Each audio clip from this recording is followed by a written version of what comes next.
Back to Xylem learning. Shweta miss ആണ്. അടിപൊളിയായിട്ട് നമ്മുടെ എക്സാമും കാര്യങ്ങളൊക്കെ സ്റ്റാർട്ട് ചെയ്തിട്ടുണ്ട്. മാത്സിലെ ഒരു ഇമ്പോർട്ടൻറ്റ് ചോദ്യം നമുക്ക് പഠിച്ചാലോ അല്ലേ? നമ്മളെല്ലാവരും ഗുണനം മൾട്ടിപ്ലിക്കേഷൻ അടിപൊളിയായിട്ട് പഠിച്ചുകൊണ്ട് നിൽക്കുകയാണ്. നല്ല പോലെ നമ്മൾ ക്ലാസ്സിൽ പഠിച്ചിട്ടുണ്ടായിരുന്നു അല്ലേ? അപ്പോൾ ഇതുമായി ബന്ധപ്പെട്ടൊരു ചോദ്യമാണ്. പരീക്ഷയ്ക്ക് എങ്ങനെയാണ് നമ്മുടെ ഗുണനം ചോദിക്കുക എന്നുള്ളത് നമുക്ക് നോക്കാം അല്ലേ? സോ ഇതാണ് നമ്മളുടെ ചോദ്യം.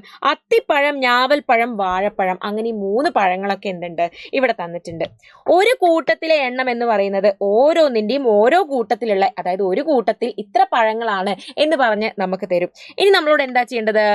കൂട്ടങ്ങൾ എത്ര ഉണ്ട് എന്നും തന്നിട്ടുണ്ട്. അങ്ങനെയെങ്കിൽ ആകെ എത്ര എണ്ണമാണ് എന്ന് കണ്ടുപിടിക്കാം. അതായത് മക്കളെ, ഒരു കൂട്ടത്തിൽ 5 എണ്ണമാണ്. അത്തിപ്പഴം എടുത്തു നോക്കിയാൽ ഒരു കൂട്ടത്തിൽ 5 എണ്ണം.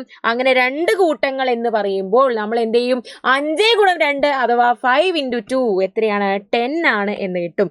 ഇങ്ങനെയാണ് നമ്മൾ ഈ ഒരു ആക്ടിവിറ്റി ചെയ്യേണ്ടത്. അടുത്തതോ ഞാവൽപ്പഴം. ഒരു കൂട്ടത്തിലെ 6 എണ്ണമാണ്. 6 ആണ് ഒരു കൂട്ടത്തിലുള്ള ഞാവൽപ്പഴം. അങ്ങനെ 10 കൂട്ടങ്ങളാണ് ഉള്ളത് അല്ലേ? അപ്പൊ നമ്മൾ എന്ത് ചെയ്താൽ മതി? അതെ, 6 into 10 ചെയ്താൽ മതി. 6 ഗുണം 10 എന്ന് പറയുന്നത് എത്രയാണ്? 60, 60 ആണെന്ന് കിട്ടും. ഇനി അടുത്തതോടാ വാഴപ്പഴം എടുത്തു നോക്കിയാൽ ഒരു കൂട്ടത്തിൽ 4 എണ്ണമാണ്.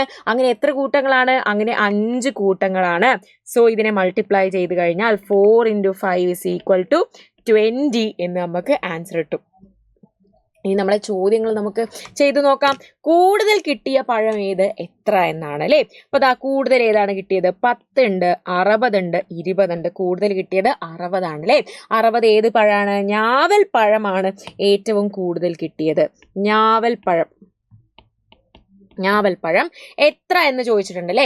എത്രയാണ്? 60 ആണ്. 60 ആണ് നമുക്ക് ഞാവൽപ്പഴം കിട്ടിയത്. സോ ആ ഒരു ചോദ്യം കഴിഞ്ഞു. ഇങ്ങനെയാണ് നമ്മൾ ഈ ഒരു ചോദ്യങ്ങളൊക്കെ ആൻസർ ചെയ്യുക. അടുത്ത ചോദ്യം നോക്കാം. കുഞ്ഞൻ ഒരു അത്തിപ്പഴം 2 രൂപ വെച്ച് വിറ്റു. കുഞ്ഞന് ആകെ എത്ര രൂപ കിട്ടി എന്നുള്ളതാണ് നമ്മളുടെ നെക്സ്റ്റ് ക്വസ്റ്റ്യൻ. ഒരു അത്തിപ്പഴത്തിന് എത്രയാണ്? 2 രൂപയാണ്. കുഞ്ഞൻ ആകെ എത്ര രൂപ കിട്ടി എന്നാണല്ലേ ചോദിച്ചത്? ആകെ അത്തിപ്പഴം എത്രയാടാ? 10 ആണ്. ഒരു അത്തിപ്പഴത്തിന് 2 രൂപ. അങ്ങനെയെങ്കിൽ 10 അത്തിപ്പഴത്തിന് എത്രയായിരിക്കും? 10 അത്തിപ്പഴങ്ങൾക്ക്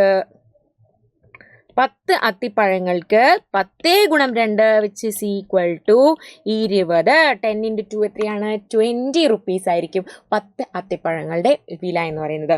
അപ്പൊ യെസ് ഡിയേഴ്സ്, ഇത്രയും കാര്യങ്ങളാണ് നമുക്ക് ഇന്നത്തെ ഈ ഒരു വീഡിയോയിൽ പറയാനുള്ളത്. സോ നെക്സ്റ്റ് വീഡിയോ ആയിട്ട് മെസ്സ് വീണ്ടും വരുന്നതായിരിക്കും. അതുവരേക്കും ബൈ.